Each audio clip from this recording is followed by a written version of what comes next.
all of us here has something in common, besides lots of other things. Our love of flying, right? We all like to fly. And of course, we are very familiar with the challenges of non-rev flying. Running from gate to gate, terminal to terminal. Right? Loving those last-minute family of 6 runners caught up in security. Trust me, I know what everybody wishes they could say to those people. But we don't. So, there are all kinds of non-revs, right? Some are nervous, some are anxious, some are stressed out, some are easygoing, relaxed, some are kind of sneaky, and some are crazy. The crazy ones are who commutes every week, right? Hey, I didn't say that. And the sneaky ones are, hey, you check your standby list and they'll be number 22, right? Yeah. By the time the boarding starts, they magically jump to number 2. How did that happen? Right? While we are stressing out about if we are going to get on the flight or not, these people sitting in a corner and checking to see how best they can use their vacation passes. Yep, we know them all, right? Jamie. So, I see Donna Mendoza is here. She's the sweetest and we love her. Thank you. But do we want to see her listed on the same flight as us? Hell no! No! We don't, Donna. She has a lot of seniority, right? She gets on at every flight that she is listed on. But somehow or the other she feels guilty about it. I don't know why.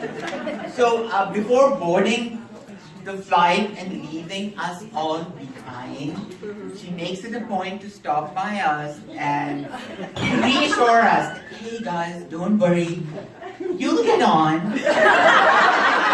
If not in this one, the next flight is wide open. Yeah, wide. Have you ever seen a flight wide open between Chicago and Houston? No. I don't think so. We have to do all kinds of planning just to get home and come back to work, right? We have to check the PBTs, we have to see who's listed on the flight. Sometimes we have to check the lines at the security and at the airport, and if the lines are long, we are happy because we are thinking maybe these people might miss my flight. Sometimes we have to check the backup at customs and immigration. This is all we have to do just to take a flight. But this non-revving has made my analytical skills very sharp. Right? Analytics, you know that words forever reminds me of nice. Nice being a 4-letter word. And I'll forever associate analytics and nice. Could you think of anything worse? I can. Many things are worse than nice, right? Let me think. I guess not. So, just getting a seat on the plane is not the only thing the commuters stress about, right? We have to we have to worry about gate agents' attitude too. All our gate agents, most of them are very nice, professional, and helpful and all that. But of course, there are some that take pleasure in torturing non-revs. True. It's like the entertainment for the day, just to stick it to non-rev. So one time, this friendly but kind of aloof gate agent. He cleared me for the flight, so I boarded. Luckily, this time, I was not sitting in the last row near the left, near the left, but middle seat, of course, but economy plus. I was all happy. I boarded the flight. I was sitting down. So this gate agent, he comes on board, possibly to upgrade somebody. So while he was leaving, he was getting off the plane. For some strange reason, he stopped. He turned around, pointed directly at me, and goes, "Hey, you, better not cause any trouble during the flight."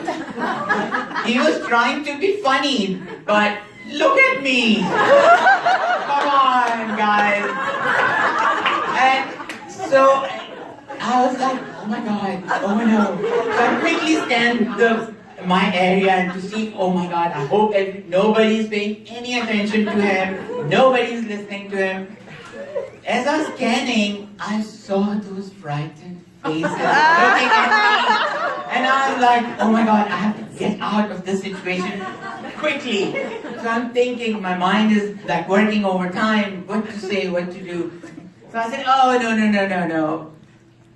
He's only joking and we know each other, we are cool. Before anybody could say anything, the gate agent goes, no, I'm not joking, and I know you, that's why I'm saying it. And I'm like, oh my God. And with that, he turned around and left. The door was shut. People panicking, including me. For different reasons, of course. So I'm like, oh my God, what am I going to do? The door is shut. So the guy sitting next to me in the aisle seat, he was so nervous, he's not looking at me, but I could see his hands are shaking. People are calling their loved ones. Possibly for the last time. No, this is not happening. So before I could say something to this person sitting next to me with shaking hands, he flagged the flight attendant down and he goes, excuse me, I requested a seat at the back, but they gave me this seat. And I'm like, are you joking? You're sitting in a prime seat, right? Economy plus aisle. Are you that stupid? So flight attendant was like confused and she kind of glanced at me like, what are you doing? And you're like, no sir, flight is full and we're about to take off, so keep sitting. He was so nervous, but this guy sitting next to me on the window seat, I thought he was a little bit smarter than Mr. Shaking and Baking. Because as soon as we took off, he pulled a 12-inch Subway sandwich. I don't know why he thought that I like food, but I guess he guessed. I love food. Oh, let me rephrase it. I love free food. So he got the sandwich out and he goes, hey buddy. Okay, so now I'm his buddy. So I was like, yeah. And he goes, hey, I don't think so I'm going to finish this. So if you want, I can share it with you, half of it. And before I could say anything, because I'm on agreement with him, right? I'm ready to eat that sandwich. So before I could say anything, he goes, you guys can eat tuna, right? And I'm like, now I know this is a test, right? To make sure, in fact, I'm Muslim. So I'm like, oh, you're stupid, right? Give me the sandwich first, then I'll teach you a lesson. So I got the sandwich and I asked for this bag of chips also, since he said he's not that hungry, so I said I'll help him, right? I got the bag of chips, I'm eating, and he's like, and I'm thinking, okay, how stupid are you if you think I'm going to, like, misbehave during the flight? Do you think you offering me half of your cheap, soggy tuna sandwich? I'm going to spare you? No! Problem to the top of my list, right? So this lady in front of me, she was like, excuse me, sir, can I recline my seat? When was the last time anybody asked you that? Never, right? So I was like, this is getting out of control. So I was like, guys, relax. I worked for United for over 26 years. Here's my ID. So just relax. So they were like, kind of relaxed, but by the time we landed, we were all BFFs, exchanging numbers and stuff. I even offered to pay for dry cleaning of Mr. Shaking and Baker's trousers because I could smell, right? But he declined.